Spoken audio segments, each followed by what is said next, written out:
বিসমিল্লাহির রহমানির রহিম। আমি আপনাদের সামনে একটি আলোচনা নিয়ে হাজির হলাম। সে আলোচনাটি হলো যে এই পৃথিবীতে অনেক দম্পতি আছে যে বিবাহ করার পরে একটি সন্তান হয়েছে, তাকে ছাড়া এই সংসার চালানোর মতো আর কেউ নেই।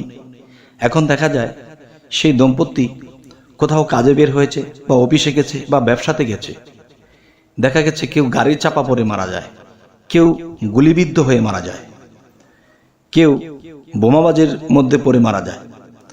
তবে আমি বলবো, আল্লাহ কোরআনটাকে এত সুন্দর করে হযরত মুহাম্মদ সাল্লাল্লাহু আলাইহি সাল্লামের কাছে পাঠাইছেন। এখন দেখা যায় সেই কোরআনটাকে আমরা লক্ষ্য করি না। সেই কোরআনের মধ্যে এমন এমন কিছু বিষয় আছে, এমন এমন কিছু সূরা আছে, এমন এমন কিছু আয়াত আছে যা পাঠ করলে এবং যা পাঠ করে নিজের মধ্যে ফুঁক দিলে বিভিন্ন রোগবালাই থেকে তো রক্ষা পাওয়া যায়। তার মধ্যে কি যে আপনার শরীরে একটা বোমা বিস্ফোরণ হবে না, আপনার শরীরে একটা গুলিবিদ্ধ হবে না।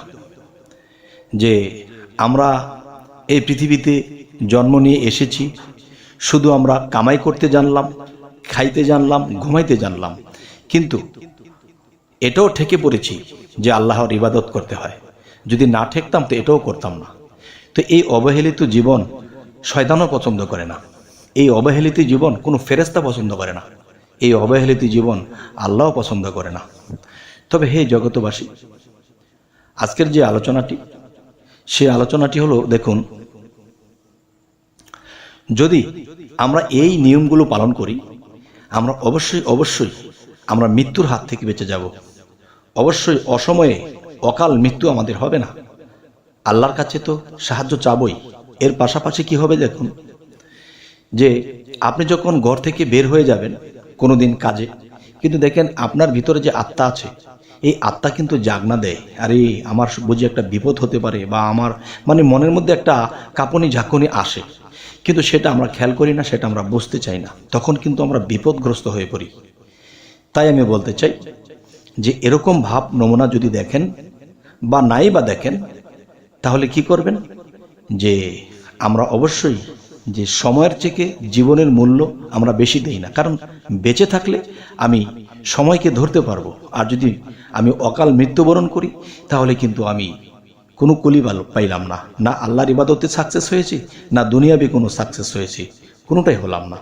তাই এখন কি করতে হবে, আমরা কি করব, যে সকালে ঘুম থেকে উঠে আমরা আল্লাহর যতটুকু ইবাদত করা লাগে করলাম, কিন্তু প্রত্যেক দিন এই কাজটি করবেন। তাহলে এই কাজটি, যে কাজটির কথা বলতেছি, এই কাজটি করে যখন আপনি বের হবেন, ব্যবসা বাণিজ্যে, চাকরিতে, যে কোনো জায়গাতে যাবেন, দেখবেন আপনি গাড়ি অ্যাক্সিডেন্ট থেকে বেঁচে যাবেন, আপনার শরীরে গুলিবিদ্ধ হবে না, এবং আপনি অ্যাক্সিডেন্টেও মারা যাবেন না, আবার আপনার উপরে বোমা বিস্ফোরণ হবে না। আচ্ছা, তাহলে সকালে ঘুম থেকে উঠলে শরীরটাকে পবিত্র করে আপনি যখন নাস্তা করে বের হয়ে যাবেন, এর আগে দিয়ে কী করবেন, যে 21 বার আয়াতুল কুরসি পাঠ করবেন। যাক আপনার 10 মিনিট বা 15 মিনিট চলে যাক, আপনি 21 বার আয়াতুল কুরসি পাঠ করবেন। 21 বার আয়াতুল কুরসি পাঠ করার পরে আপনি হাতের মধ্যে ফুঁক দিবেন। ফুঁক দিয়ে সেই হাতটি মাথা হইতে একেবারে নিচ পর্যন্ত আপনি মুছে ফেলবেন।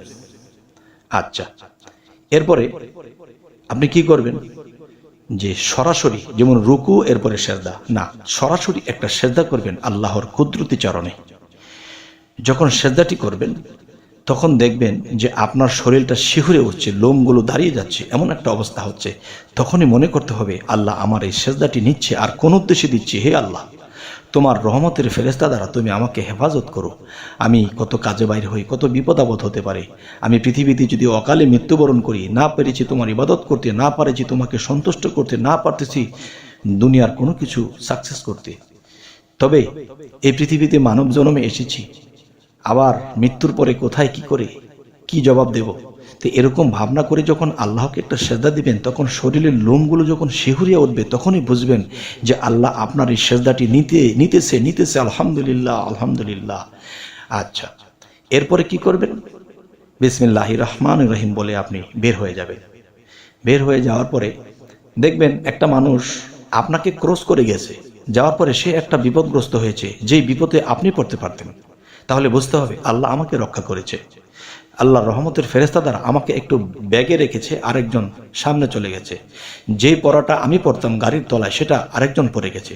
তাহলে বোঝা গেল কি আল্লাহ আমাকে রক্ষা করেছে, আলহামদুলিল্লাহ। দেখা গেছে আপনি এমন এক জায়গায় গোলাগুলি হইতেছে, আন্দাকন্দা গুলি ছুটছে সন্ত্রাসের দল, তখন দেখা যায় সে গুলিবিদ্ধ কত মানুষ হইতেছে, কিন্তু এর মধ্য থেকে আল্লাহ আপনাকে রহমতের ফেরেশতা দ্বারা আপনাকে রক্ষা করে নিয়ে এসেছে। কেন নিয়ে এসেছে? আপনি আয়াতুল কুরসি পাঠ করেছেন, আর আয়াতুল কুরসি যে পাঠ করে তার উপরে রহমতের ফেরেশতারা তাকে পাহারা দিয়ে রাখে। আলহামদুলিল্লাহ, আলহামদুলিল্লাহ। হে জগতবাসী, আরও একটি বিষয় হলো কি দেখেন, যে দেখলেন এত বিপদ কাটিয়ে আপনি বাড়িতে এসেছেন, বাড়িতে আসার পরেও তো আপনার বিপদ হতে পারে। দেখা গেছে দোকানে বা বাড়িতে হুট করে আগুন লেগে যায়, বা এমন একটা বিপদ ঘটে যায়, মানে ঘরের মধ্যেও মানুষের এরকম বিপদ ঘটে যায়। তখন আপনি সকালবেলা যে কাজগুলো করে বের হয়েছিলেন, আবার দেখা যায় যে ঘরে ঢুকে শরীরটাকে পবিত্র করে আবার আপনি 21 বার আয়াতুল কুরসি পাঠ করলেন।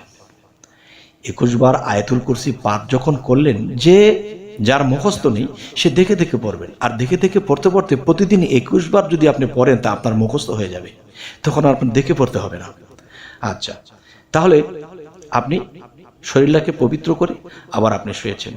আপনার ঘরে আগুন লাগুক, আপনার ঘরে আরো দুর্ঘটনা হোক, অন্তত পক্ষে আপনার শরীরের একটা লোমও ক্ষতি হবে না ইনশাআল্লাহ। আর আপনি যদি কাউকে বিপদগ্রস্ত দেখেন, ফ্যামিলি হোক, প্রতিবেশী হোক, আপনি তাকে নিজে ভালো থেকে অন্যকে সহযোগিতা করতে পারবেন। আলহামদুলিল্লাহ, আল্লাহ কিন্তু আমাদের এই সুযোগ সুবিধাগুলো রেখেছে, কিন্তু আমরা করি না। আমরা বিপদগ্রস্ত হয়ে আল্লাহকে বলি, আল্লাহ তুমি দেখলা না, আল্লাহ তুমি বিপদ থেকে রক্ষা করলা না, আল্লাহ তুমি, আল্লাহকে বিভিন্ন কথা বলতে থাকি। আর আল্লাহ বলে, আমি তোমাদেরকে আমার কোরআনের মধ্যে এত সুন্দর সুযোগ সুবিধা রেখেছি, তোমরা তা করোনি, তোমরা এখন আমাকে বলছো। তখন কিন্তু আমাদের দোষেই আমরা দোষী, আল্লাহর কোনো দোষ নেই। তবে হে জগতবাসী, আজকের এই আলোচনাটা এ কারণেই করলাম যে আমি কোথাও যদি যাই বা কোথাও গিয়েছিলাম, দেখেছি এরকম বিপদগ্রস্ত মানুষ হয়, আর আমি ঠিক এই কাজগুলো করেই বের হই। তখন দেখি এমন এমন বিপদ আমাকে টপ গিয়ে অন্য কেউ বিপদগ্রস্ত হয়ে গেছে, আর আমাকে আল্লাহ রক্ষা করেছে। আল্লাহর কাছে লাখো কোটি শুকরিয়া। তো আপনাদেরকে আজকে এই পরামর্শটা দিলাম কেন? যেন কারো অকাল মৃত্যু হয় না, এবং সে যেন আল্লাহর ইবাদত করে আল্লাহকে পরিপূর্ণ খুশি করে যেন এই পৃথিবী থেকে বিদায় হতে পারে।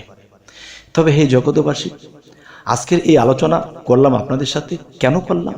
যে এরকম কিছু ঘটনা আমি দেখেছি, যার ফলে আপনাদেরকে সতর্কবাণী হিসেবে আমি এই কথাগুলো বলে দিলাম।